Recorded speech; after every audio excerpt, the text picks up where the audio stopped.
here and going straight for the pickaxe first back just to have lane pressure and continue. And well, I hate to interrupt you, but we no longer have to wonder, ladies and gentlemen. The first pick ban of 618, Aurelion Sol, Rek'Sai, Karma, all taken off the board. Nidalee and Sivir to follow. So Karma taken off already from the blue side, and additionally we have Sivir taken off the board. So two kind of bot lane focused picks. Soraka, interestingly enough, taken off as well.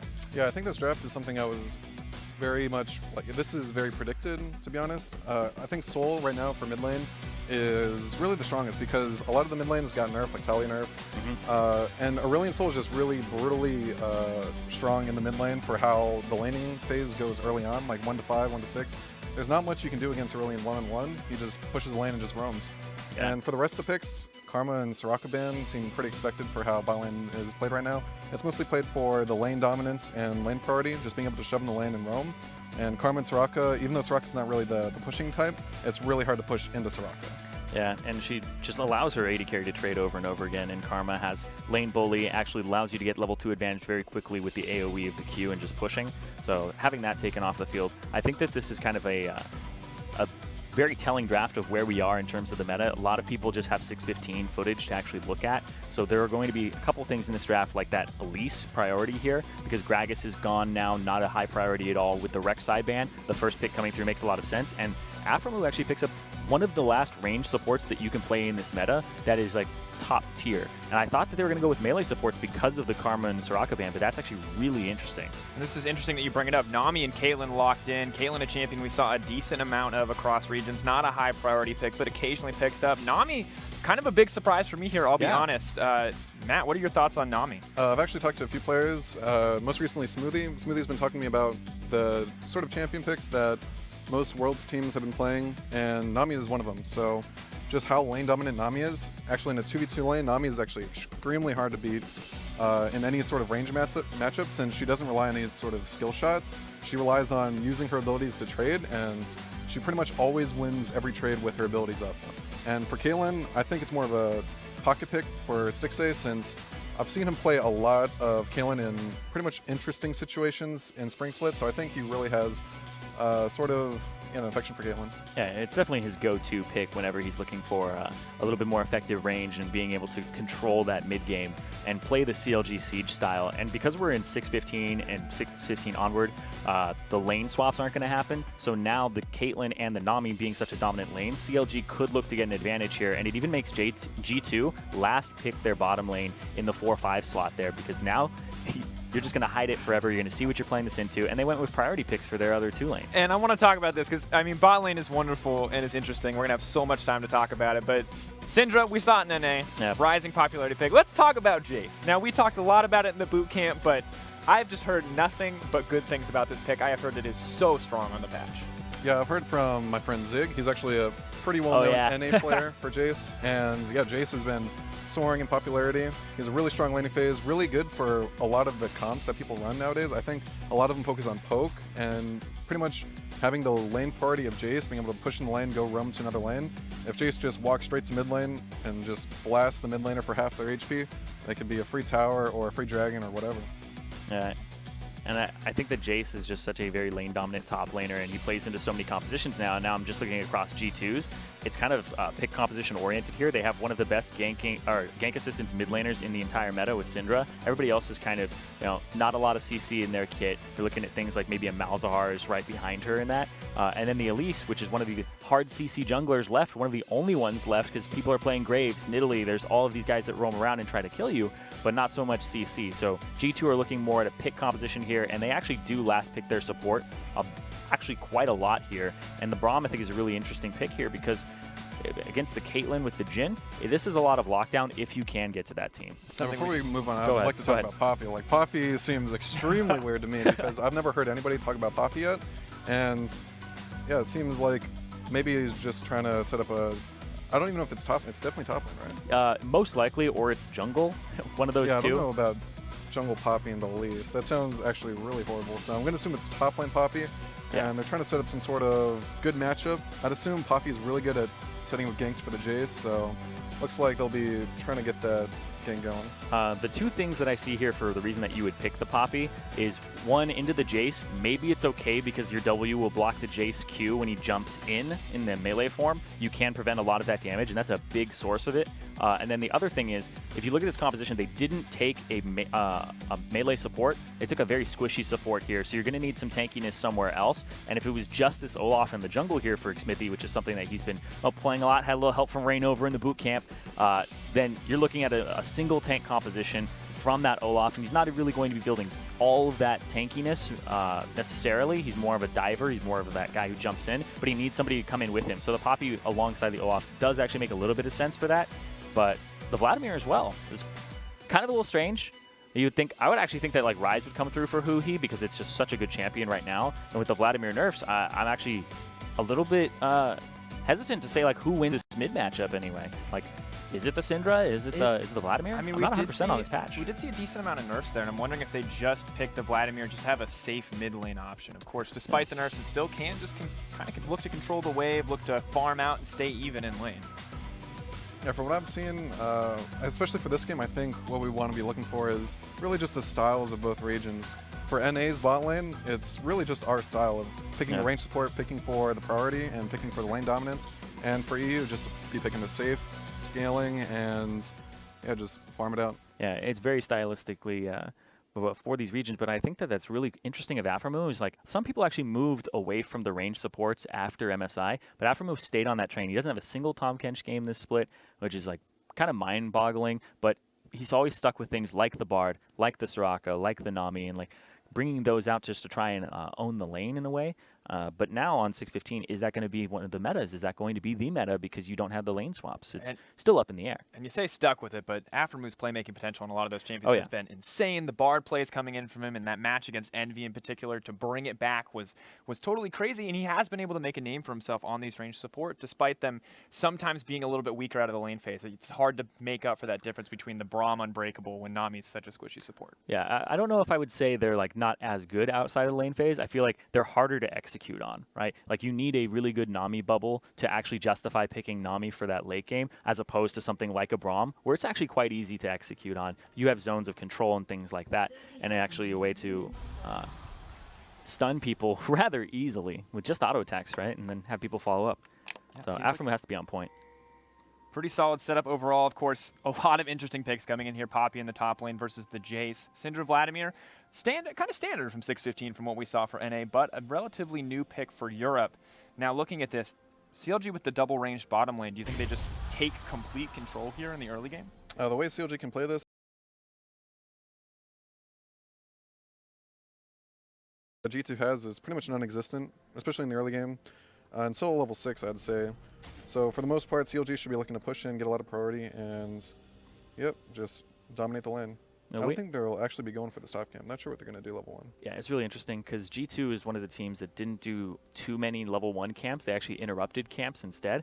But CLG, it's going to be Olaf starting on the blue, and CLG is going to go for a fast shove. And this might just be a small Krug take as soon as they see them.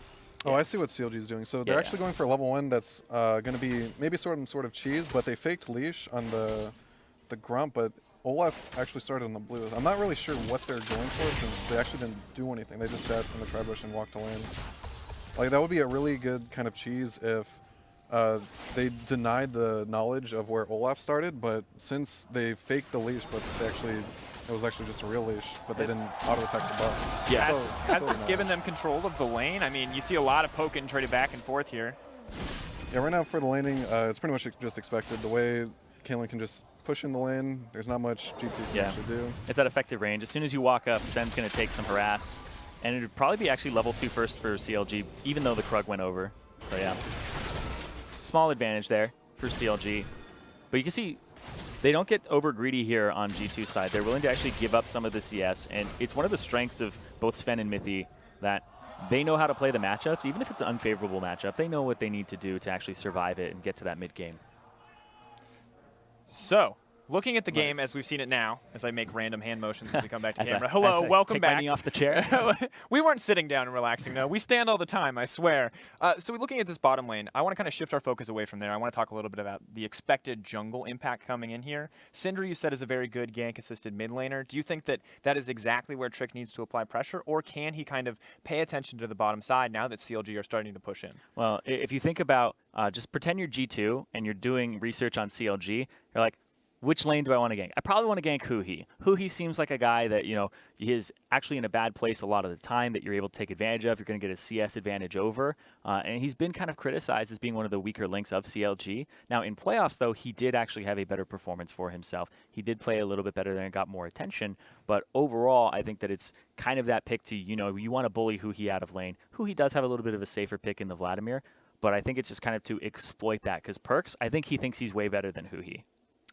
I know PerkZ, and I know PerkZ probably does think that. He is a very confident player, likes to go in with a lot of gusto, sometimes too much. I'd say frequently too much gusto. One of our big criticisms is that he feels like he can always go into that side lane as maybe a Rise or whatever he wants to play as a split-pushing pick and stay for just a little bit too long. Try to get that 2v1 scenario. Look for those unnecessary outplays. The cockiness. Yeah. I mean, just for G2's jungle pathing, as a jungler, you just have to look at the lanes and see how gankable they are. So from the Elise's perspective, looking into a Poppy top lane, Vlad mid, and a double range, mostly pushing bot, I'm going to say ganking bot seems like the most likely place to get kill potential. It could be said the same thing for top since it's Jayce and pretty much just the pressure Elise can bring towards top lane. Yeah, it's pretty massive. But I think for this game, G2 will be looking to either shut down bot lane for taking control of the double ranged, or maybe just ignoring bot lane and just letting them farm. Yeah, and just looking at the statistics from them in terms of actually how much they had attention on them, G2 was near the bottom of the table with like 7th in terms of jungle proximity, having their jungler actually near that bottom lane.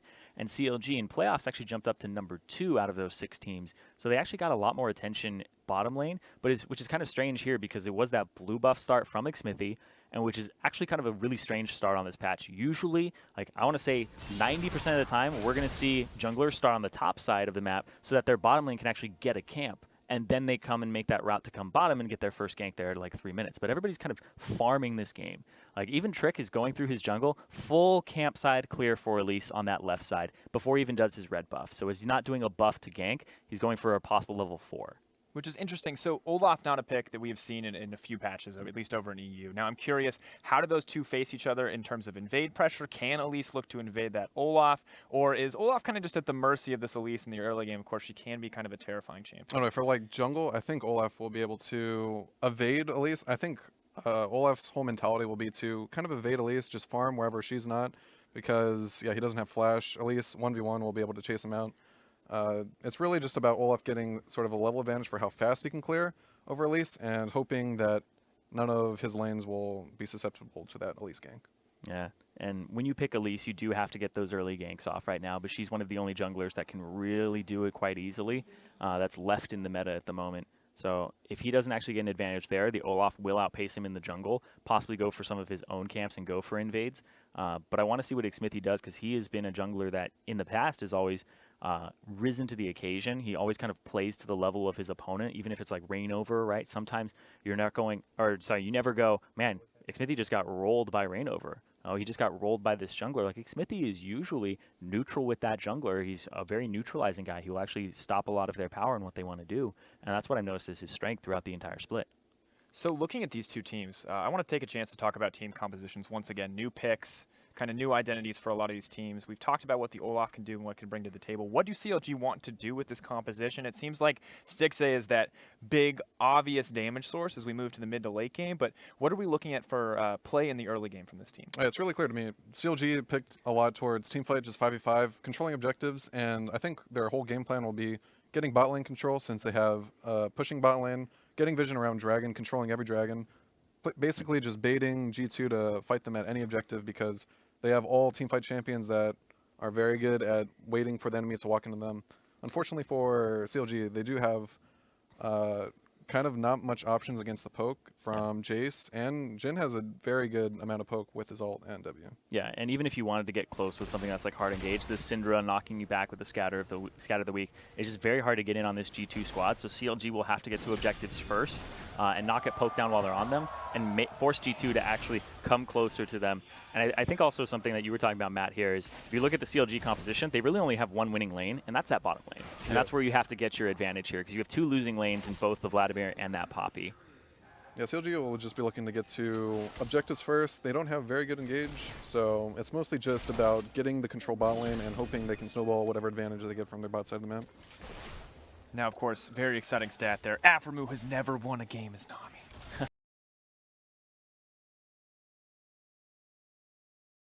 Is doing just fine keeping up in CS. What kind of advantage outside of pressure are we expecting to CLG to get here? Should Stixxay be looking for a farm lead, or should he just be happy continuously pushing it? I think CLG is playing it pretty safe. They're not walking too far up to be auto-attacking on, like, in the wave. Like, right there, Stixxay could go up and trade HP, but for the most part... That was all expect, but Trick obviously making that early gank pressure known from the Elise, as you kind of pointed out there earlier, Zirene. Yeah, that's just going to put more pressure on that bottom lane, because your losing lanes are going to have that happen to them. The Elise is going to make that gank. She dives turrets so well right now. And I also wanted to comment on how this bottom lane is going right now is Stixxay. He seems to be getting that, that Nami E kind of randomly. Normally you want to have the auto attack in the air towards the enemy AD carry, and then you give the guy the buffs where he's going to start slowing. And he started actually just giving it to him for an extra speed boost and then going up. So let's see if they actually adjust that a little. Maybe some inexperience with Nami, maybe. I guess Afro's, definitely not the top played champion for him. Well, it's also a communication thing, right? Like Stixxay has to say what he's attacking at that point, because he was hitting a minion and Aphro gave it to him. Well, it's pretty similar, like the Janna playstyle. Janna, with her shield, kind of just looks at her AD carry and sees when she's getting hit or when she's about to hit, and there you go. That was good. Yep. So, yeah, that's the sort of mentality you want to have for you guys at home. You want to be looking to use your buff or shield on the AD carry as he's getting hit, or he's going to hit an enemy champion. Rinse and repeat here on the top side of the map. Of course, kind of hard not to talk about it when Elise is camping one lane and one lane alone. It's not bottom lane pressure they're worried about, and right now I don't really see what G2 have to be worried about. Zven and Mithy seem to be doing a really good job of kind of neutralizing the early pressure. Yeah, you can see how G2 is evenly farming, or mostly evenly farming, the way they're controlling the lane. So that's what we can be analyzing here for G2 side. You can see sort of in the middle of the lane, I don't really have like a cursor to point at, but you can see where just the edge of the wall is, where Zven is right now. That sort of area where the creeps meet, if the lane's on their side, then it's very easy to farm, because if CLG decides to push up, they're on 3/4 of the way up the lane, so it's very hard for CLG to look for any sort of harass when the lane's at this position. So when you're looking to safe farm, this is the sort of the area where the creeps want to meet. Interesting, of course. Guys, if you haven't taken the chance already, head on over to Twitter at LO Esports, hashtag #AskTheCasters if you want some insight from Matt, Zirene. God forbid you want it from me. I will probably have to ask one of them what the answer is anyway. I'll tweet you. But, of course, keeping it in. I mean, the bot lane seems to be a very calm place in this matchup. Neither team looking to get hyper-aggressive. The story mostly appears to be on that top lane side of the map, as we can see that CS advantage growing for Expect. Now, if there starts to be this big lead from G2 on top side, how does this affect the bottom lane play from CLG? He's out of mana. He's out of mana. First flash, not bad. So for bot lane, to be honest, like the top lane winning or losing doesn't really matter at all until there's TPs up. So until the TP is up from both sides, the influence isn't as much. I wouldn't say people change their mentality too much after a first blood happens, but to touch, I actually forgot one point I can bring up. Oh, that minion. Like wave control. Yeah, see how aggressive they're playing? So this all stems from how they wanted to control the lane. Whenever you hold a creep wave on your side of the wave, or sorry, your side of the lane, if all the creeps are building up on your side, then that's the real time for you to go aggressive in a melee versus support range matchup. Yeah, if they trade, you get minion aggro, and then you lose that trade even harder. Yeah, so you basically play safe while the lane's on your side. The creeps will slowly build up since all the creeps are on your side, and then as it's pushing out with extra creeps on your side, especially with Braum, since Braum can just W to minions, he'll be looking to take any sort of trade when the lane's back on the enemy side. Yeah, and right now he's actually probably going to hold this lane, and CLG, if they complete their backs and they don't do this, then it's a freeze for G2. Yep. Mithy allowed Zven to back, go for items, and now he's going to take his back afterwards. So really this just comes from CLG's, they played a little more safe And this is really what I've been seeing from CLG's bot lane. They play really safe in the lanes where you're really just picking to get the advantages. And right now, they actually have 0 advantages. They don't have any sort of control, especially with the vision. Once they walk back out, they're going to have to catch another wave. By the time Caitlyn gets back, she has to have Nami to be able to push out the next wave. So there's actually not much control right after this little wave where he can walk with Olaf. Yeah, and so you want to keep it outside of that turret range, because if the turret starts hitting it, he's going to have to call down the jungler here. Actually, sorry, if the turret starts hitting it, then you don't need help to break the freeze. They're trying to keep it there, and that's a CS advantage for G2. Not despite matchup, but it's because they're manipulating the wave better. Oh, they saw how Braum was roaming towards mid. It's really common for supports to be roaming towards mid. Zven in trouble. Yeah, they just go for the dive. It's really easy. That was just predicted play because right now for supports, they want to be looking towards getting vision around mid lane. Oh, the team fight's happening now. Tidal wave that's goes going to hit PerkZ. PerkZ in trouble. Is not going to get it just on the PerkZ is edge gonna there. be flashed Huhi on. poppy over the wall. That's nice. That was actually really good by CLG. That's It all super good. came from the prediction that Braum will be roaming mid, getting vision around mid, leaving Jhin completely alone and defenseless. And G2 tried to make some sort of counterplay, but CLG just came out on top, and they're still going. Potentially too little too late. Bubble gets knocked up. Darshan takes the Darshan tower aggro. might live. Trick is going to get knocked down. Expects in, but he gets exhausted. Power blast more than enough. Aphromoo in trouble. I think he's going to go down as well. It's just a bloodbath on the bottom side. Yeah, Jayce is out of mana. Aphro's going to live. that's one of the things. CLG's still on top. You don't go for that tier build anymore on Jayce. You go for the armor penetration, so you don't actually have so much in the tank. Yeah, tier is actually really bad for Jayce. Yeah. Especially on top lane. Yeah, you really just want to abuse the matchup is the big thing, but damn, that is so much for CLG there, but it's even in gold because of the fact that the farming has been so good for G2 in these winning lanes. Yeah, so to backtrack a little bit, so how everything kind of started, Braum was roaming towards mid, getting that ward where you see the pink, it's called the pixel brush. There's a pink ward, and Braum was just kind of control vision around there, and CLG read that play. They were like, oh, Jin's going to be completely alone, and easy dive. Yeah, and it was the perfect follow-up as well because if you think about masteries, the Insight Mastery inside of the Resolve tree, the one that gives you reduced Summoner spell cooldown, Darshan has it, Expect doesn't. It was actually during that very small window where Darshan's TP was up and Expect wasn't. So Expect actually had to TP to the turret on the second play that was made. Yep, just perfect timing, and very good predictions by CLG. So interestingly enough, the gold's still dead even overall. CLG with a small advantage here. Is this going to be finally the advantage that they need to take control in the lane phase? Actually, sorry. They both have it Insight. It was just the TP timings were very slightly different by about 10 seconds. So, literally these super micro details. yeah, they're very, very tiny things. I thought that they had both TP'd at the same time, but honestly, super close. And it'll happen again because Darshan's is like 10 seconds before Expects in terms of when it'll be up. So if CLG look for that window again, like, I want to know how much they're actually preparing that in advance, and Darshan's communicating my TP is up a little bit sooner, so now shove the wave. Yeah, big Yeah, so, oh. Go ahead. Okay, No. cool. So for the bot lane matchup, now post 6, post 5, the amount of kill pressure G2 has over CLG is immense. Like, if there's a guaranteed 2v2, G2 can take any sort of fight, and they'll be on top. Guaranteed 2v2 in the mid lane. Trick potentially in trouble. Huhi healing up, and PerkZ just drops in an instant. Xmithie kind of putting on a clinic this game, 2-0-2. Yeah, I really would want to know who made the call for diving bot, because if that was Xmithie, then Xmithie's just popping off this game. He must be just on point with everything he's doing this game, and he's really just carrying this whole game. Yeah, he was having a lot of training from Reignover on this Olaf in Korea during yeah, that it might boot be camp, that a one-on-one, Reignover, right? yeah. And like, he was the Olaf guy, Reignover was, and Xmithie had picked it up during playoffs. It actually had some bans thrown towards him. Now he just seems to be even better on this champion. He has really good timings on it so far. Yeah, I completely forgot. This definitely seems like a Reignover buff. That's what you need. Got that individual player coaching. Oh, Mithy looks pretty dead here. Oh, maybe See, this able is not. just what happens. Unfortunate. Expect caught out as well. Things are just falling apart for G2. They had such a lead in the early phase, and It feels like G2's actually just tilting at this point. That's first turret as well going over to CLG. CLG just got 2K gold advantage off of that. And Stixxay, this is one of the things with Caitlyn that he absolutely loves to do. He's placing traps inside of the upper part of the turret so you can't see them. Yeah, it's really hard to see.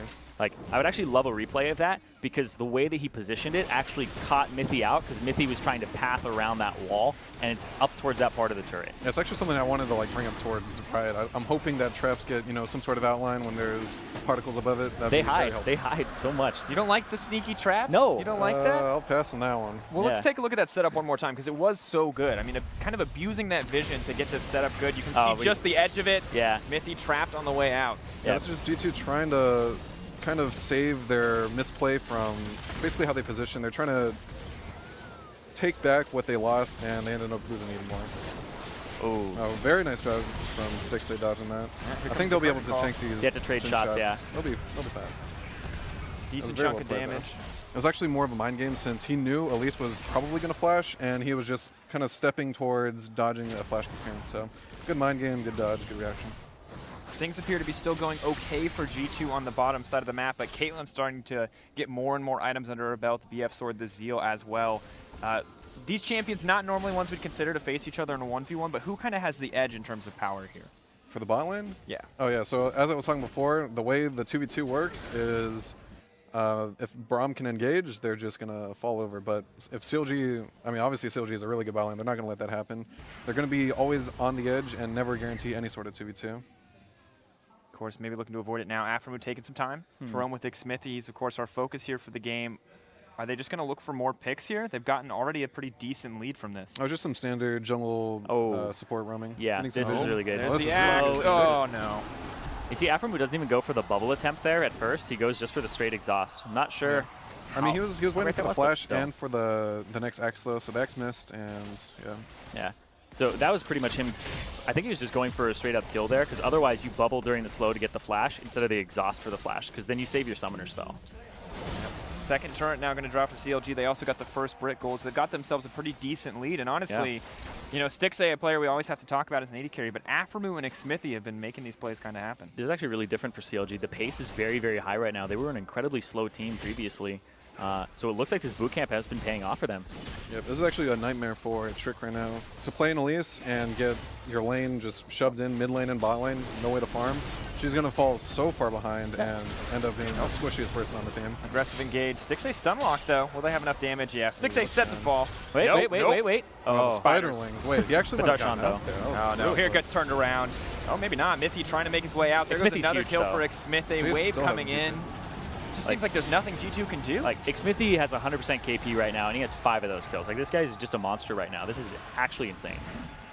I mean, we're 15 minutes into the game. We have 12 kills. Like, just think about this as well, because Xmithie, he's somebody who's been not touted very highly as a top North American jungler. Trick, he is the 2-time MVP of the European LCS, and he went with a strategy here that was camp top lane, camp for Expect, which is not a strategy that G2 have done. Expect was always that throwaway lane, and the guy went Moby Boots as well on Trick. So Trick was kind of investing in have a really good laning phase, gank a ton, and it didn't pay off. And now if you skirmish over and over again, that Elise, her power just drops so far compared to that Olaf.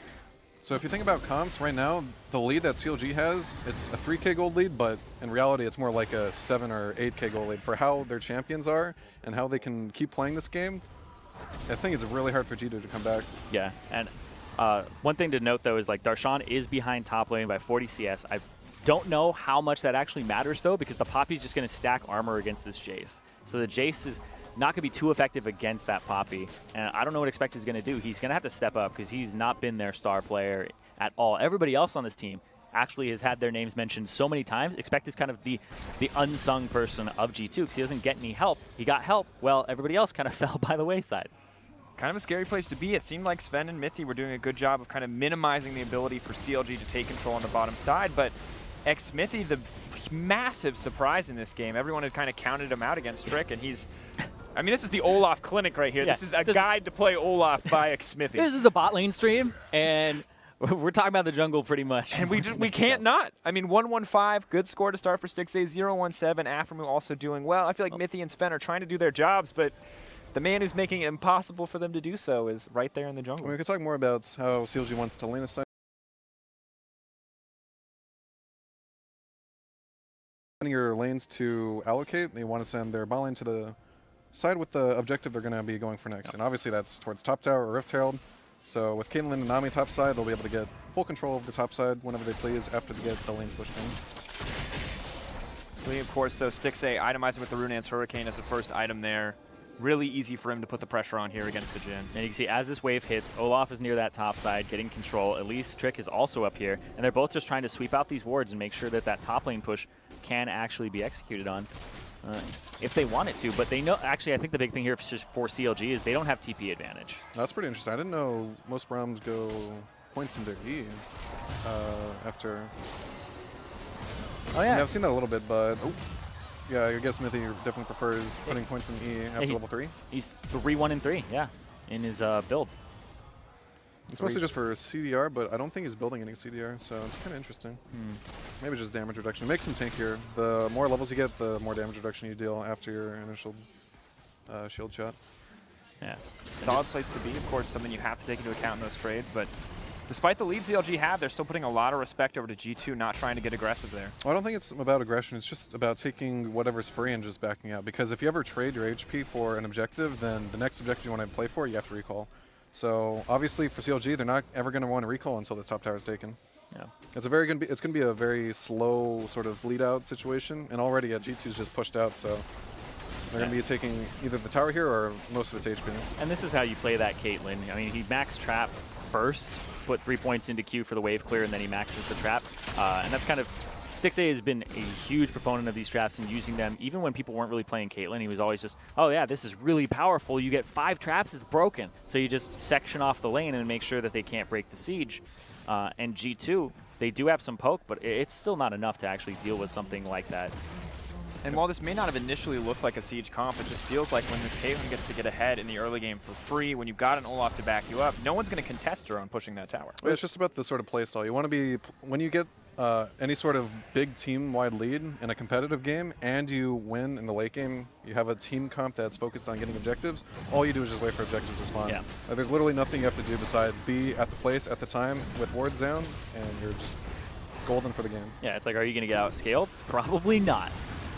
So as we see Stixxay farming in the side lane, I want to take a chance to hit in on one of the questions we got. Stephen roughly asks, at LOL eSports, how important is the jungle support communication in this matchup? Ooh. Let's talk about it, because right now for Aphromoo and Xmithie, it looks pretty good. Yeah, it's incredibly important. Speaking as a jungler, a lot of your vision and the way that you're working with the support is you are double invading, you are triple invading now a lot of times in the meta to actually get that vision down. But even the simple play that CLG set up was, hey, Braum is middle, Olaf is now bottom side with the Nami flanking out as the Caitlyn is pushing up, and it's just the easiest dive in the world when you have that communication of where people are and what you want to do.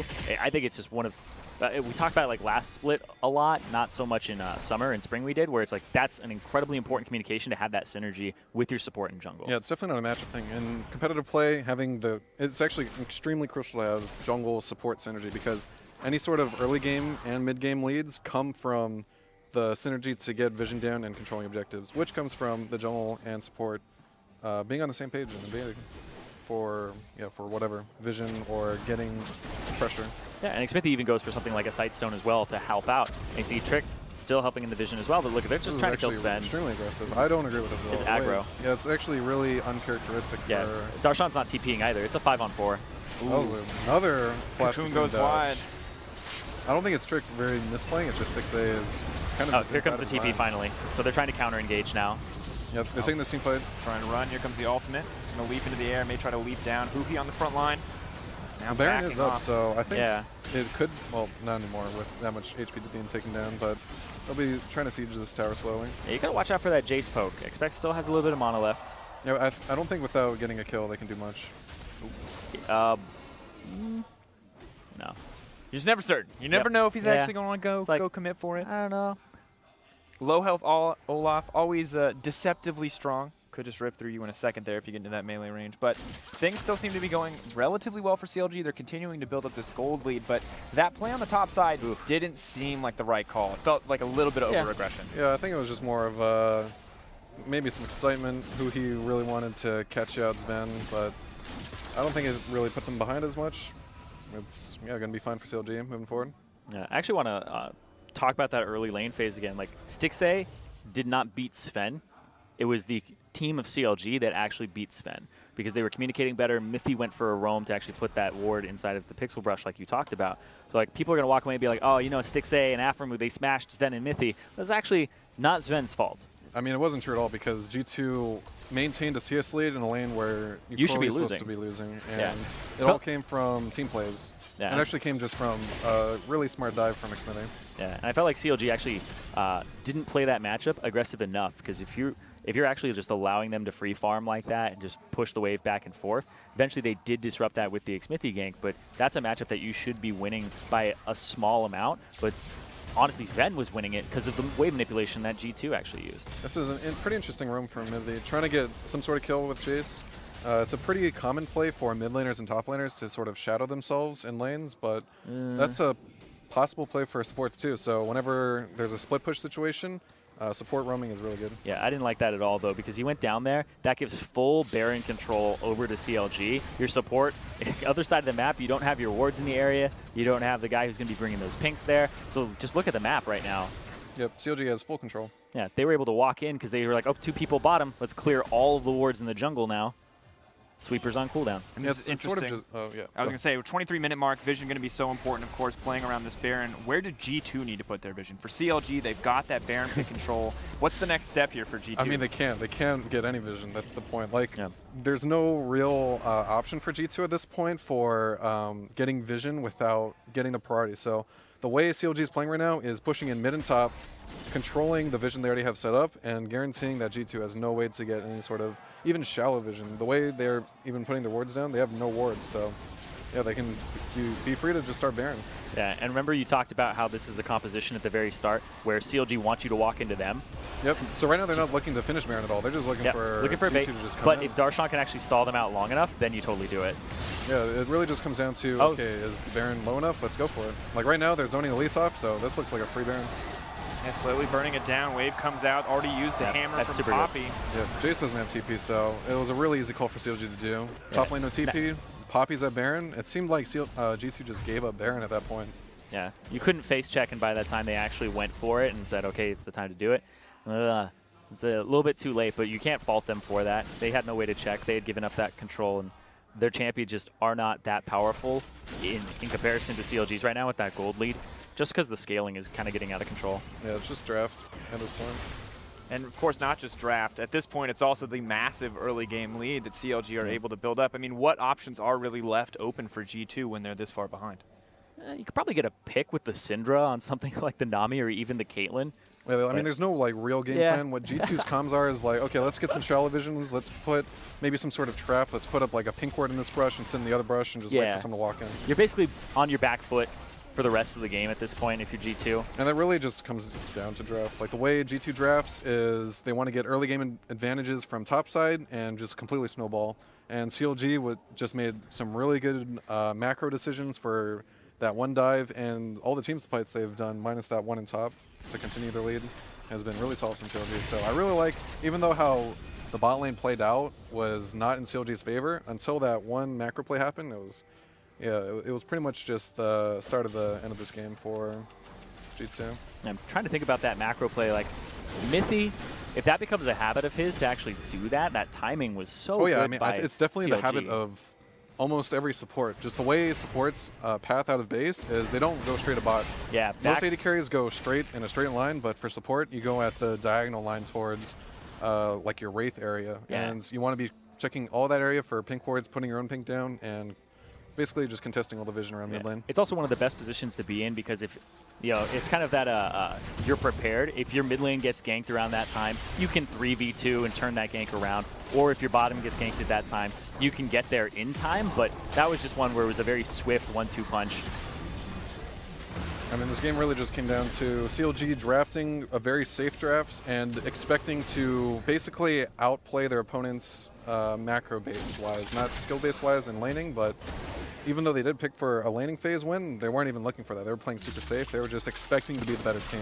And I actually like that sort of confidence as a team where you pick lanes that aren't going to win or even have the play style. You pick a lane that wins and you don't have the play style to win the lane. You have that much confidence to say, hey, we're not just going to play passive to play passive. We're playing passive because we're a better team. Yeah, and that's what CLG have been kind of using the entire split and how they're here is it was all about teamwork. It wasn't really about the stars. I mean, yeah, I'm going to go storyline for a second here because they reformed pretty much the whole team to be like, all right, we're all about that friendship. We're all about that teamwork, some of the parts and all that stuff. And this is a great example of that in this game. Like, they weren't necessarily winning. They actually weren't winning any of their lanes. It's Xmithie who started to upset it, and they were able to play on the back foot in top lane and didn't actually make it a gigantic effect on the game, mostly because of the picks as well. They were saying, because they saw the Jayce and they saw the Syndra. They knew what they were picking into, and they willingly picked those losing lanes. I feel like this game has just really been a clash of styles. Like CLG's style of picking lanes that aren't really going to win, not even have the mentality to win, and it's all about teamwork, and it's basically just about friendship. And for G2, it's and they pick, okay. yeah, they pick for kind of like themselves. Like Jayce is for himself, Syndra's for themselves, bot lane picks are for themselves, and they pick to win the lane and try to basically have a carry mentality. Like they're trying to carry their team. But CLG, nobody's trying to carry. Nobody's trying to say, hey, I need to carry this game. They're just saying, we're the better team. We're going to win because we're the better decision makers. And as we see CLG collapse on this mountain, Drake, I want to take the chance to hit one of those Twitter questions one more time. Jayce, the one strong point on the side of G2 right now. At Keaton Argo asks, is the Jayce poke later on in the game enough to affect how this game is going to play out? No, for how many tanky champions CLG has, like, there's nothing much Jayce poke will do against the front line. The way you can body block Jayce is Poppy is going to be zoning. Like, even if a Baron scenario pops up again, getting Syndra stun, getting Jayce queued, Poppy's HP will only get maybe down to 2/3 HP. Yeah, and I talked about it at the beginning of the game where you have a composition where if you're just picking the Poppy, you have a mono tank and it's not that strong against this poke and these guys who are going to build flat armor penetration. So they have both the Olaf and the Poppy, both with Guardian Angel coming. These guys can stand in front of the Jhin. They can stand in front of the Jayce. You can't really do anything about it. All that physical damage that's stacked. And against Syndra, all you really have to do is stack HP at the same time. You don't need too much magic resistance because all you need to do is be able to survive the ultimate and her persistent damage. You know, by that time the fight is probably over because she's so squishy. But you just stack armor at this point and HP with a little bit of magic resistance, and then you can do something like this. Face checks 3 people. Not quite where they want to be. Good snare over the wall, but the bubble not going to interrupt anything. CLG now looking to commit onto the fight. It was actually fairly sloppy from CLG, but their team comp and how far they're ahead, it doesn't really matter. They're just going to face full on soon. Expect running for his life. Trick, a similar story. Curtain call, will it be enough? Darshan on the front line, maybe not quite where he wants to be, but everyone is just too tanky. Xmithie It's getting a little scary. Stixxay got low. They're going to have to back out now. I mean, this just seems so brutal. When you set up 3 man in a bush and there's an Olaf that comes at you and just walks away. I mean, it was mostly just sloppy, but to get punished for CLG's team comp and how far they head is very hard. Like, they have to just kind of AFK for 5 seconds to lose any sort of team members or just lose the fight. Yeah, and it just seems so easy for Stixxay at this point. He's got such a big lead. He's able to build this QSS. Is there really any way for G2 to like leap in here and get the kill on Stixxay short of him face checking a bush? Minusing misplays, it's really hard to say. I mean, G2 does have a lot of bursts, so the way they need to be playing is pushing at the lane, waiting for an objective to spawn, and getting to the objective before it even spawns. And hopefully CLG gets overconfident and tries to walk up and get vision, and G2 can deal enough damage to poke them off the objective before it actually spawns. Yeah, really good play here from G2 for the second half of the game, though. Like, I do actually want to emphasize that because the last kill that we saw go over in this game was at 15 minutes. So over half the game is gone without another kill coming through, and that's just how safe G2 have been playing. And they're really good at recognizing the opportunities when they can actually trade, when they can actually catch somebody out. Like, even getting that Olaf GA, that's probably more than you could hope for without losing a single person. Oh, yeah, this is the support stream. We haven't really talked about Aphromoo much. Okay, so for Mithy, to be honest, the way you want to be playing as Mithy, when you're behind on support, it's pretty hard. You can solo queue when you're behind. There's not much for you to do because if you make any sort of plays, you're on the losing end of the plays. So don't make plays. You just want to get vision and take the smart plays. If you notice that the top laner with no TP is splitting and you're grouped, force the fight immediately. Yep. So the sort of fights you want to be looking for is in your favor on paper. So the 4v5s you're always wanting to take. That's just the mentality you need to have as support. But when you're ahead like Aphromoo, mentality is really just, he can be a little bit cocky, he can be pretty aggressive, but he's still the range support. He's really squishy. He has to be behind his Olaf at all times and getting complete control from his wards. He doesn't want to waste any wards. He wants to get his pink wards next to all of his teammates' pink wards and just control vision as well as he can with his Olaf. All comes out. Mithy on the front lines may not be able to make the plays to turn this one around because he gets picked himself. PerkZ doing decent damage, but things just look brutal here. Darshan, Poppycopter comes out, says no. Yeah, the Braum is pretty much picked for the matchup as well, like to try and block the wave, but it hasn't been working out too well in this game for those mid-game team fights. And this was actually probably one of the hardest positions to ever be in a support, where the enemy team is ahead in gold, they have complete Baron control. They're like, what do you do as a support without dying? It's almost impossible, because you can't face check, you can't walk too far forward. You're the one who's supposed to do it, though. CLG is playing pretty confidently. They're all sitting with, like, no HP. Ooh. Gia gets popped, that's unlucky. Yeah. Stixxay's playing...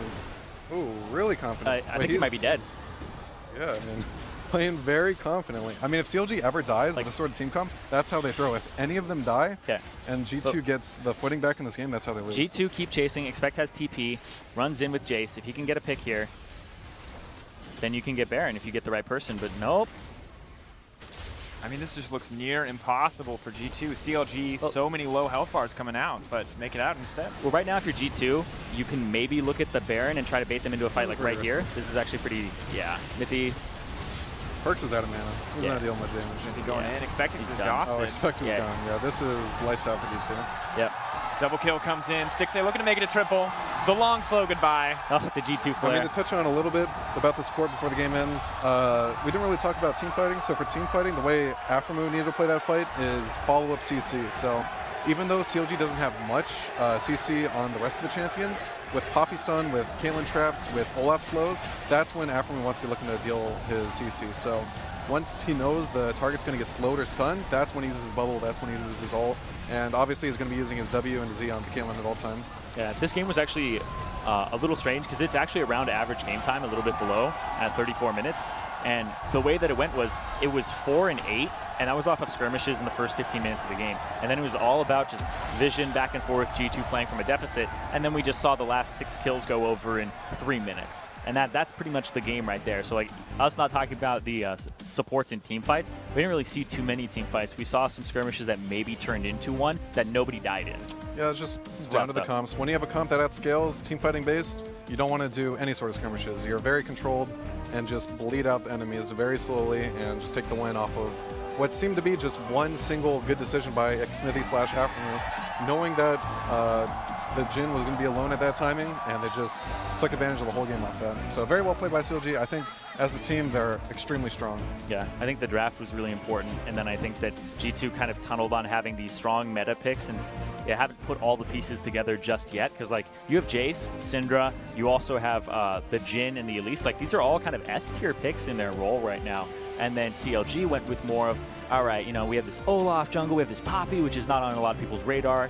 And I think the composition from CLG is something that they came out with. It's very cohesive. They have an idea of how they want to play it. And G2's just kind of fell apart because of that early advantage. Like, if G2 stayed ahead and that first blood came out and then they just camped and they were able to spread their advantage around, then that game goes completely differently if they stay ahead of the curve.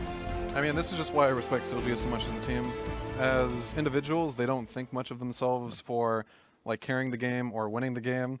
They think in the team sense, like the team-wise sense, where they're committed to just playing really passive, playing in this sort of way where they just rely on being a better team.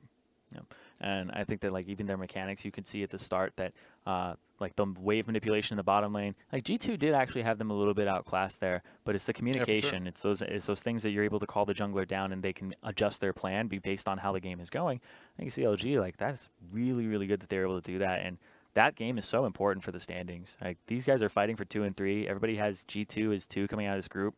And the way that you see it, you're in with a wild card. You're in with, if you're G2, you're in with wild card, and you're in with Rocks.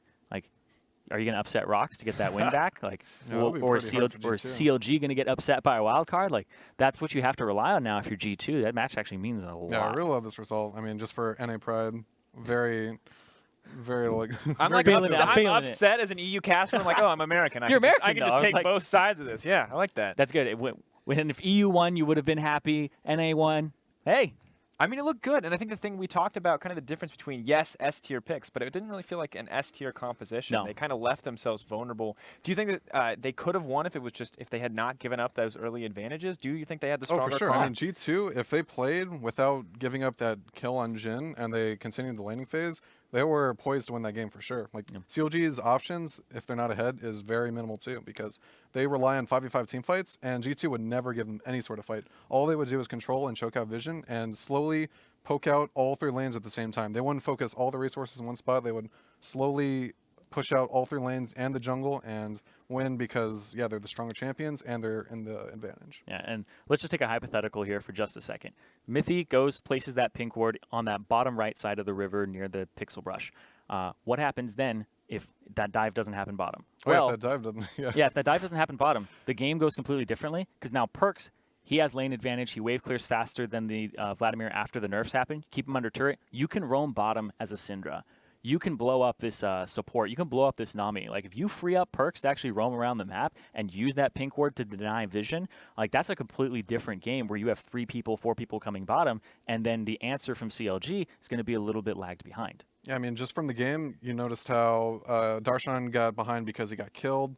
Stixxay's bot lane was not ahead, and despite having the advantage of the picks. So, and Huhi in the mid lane, even if he does have even farm, PerkZ has a lot more playmaking potential if he roams first, and he does because he has the push potential.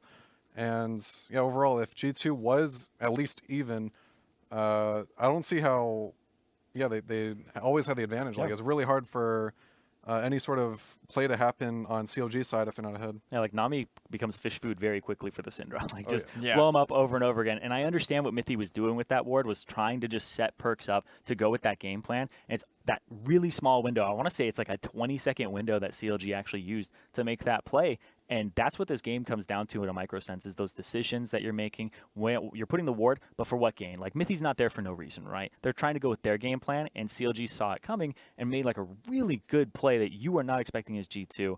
And I'm actually curious if that's in G2 footage, if Mithy does that a lot, like you were talking about. Well, I mean, it's just like I think it's just the meta, yeah. Supports will always do that, and CLG is definitely the type of team that notice, like, they go through the analytics of the game and study, okay, the support paths here, most of these games, if we do this play, it's going to work like a multitude % of the time. So that's sort of like their strategy as a team, is they really go into the teamwork aspect of the game much more than other teams where they're looking to improve mechanically and improve sort of just the knowledge of how to play as a team. But CLG takes it beyond just the knowledge of the team, where they really grind into how to play as a team. And yeah, it's really respectful. And it's such a weird thing too, because when we're looking at how the lane is going, it's like, okay, you know, it's going all right, and then they allow Mithy to freeze. You're going like, what is he doing? He's an idiot. They're allowing Mithy to freeze for Zven. They're going to go down 10 CS right now. It's like they actually just threw away the lane. Why didn't somebody stay and like just poke the minions down, poke Mithy down so we can't freeze it and get it underneath the turret? Yeah, that's a good point. And exactly what they did is they exploited that. They said, we're just going to back,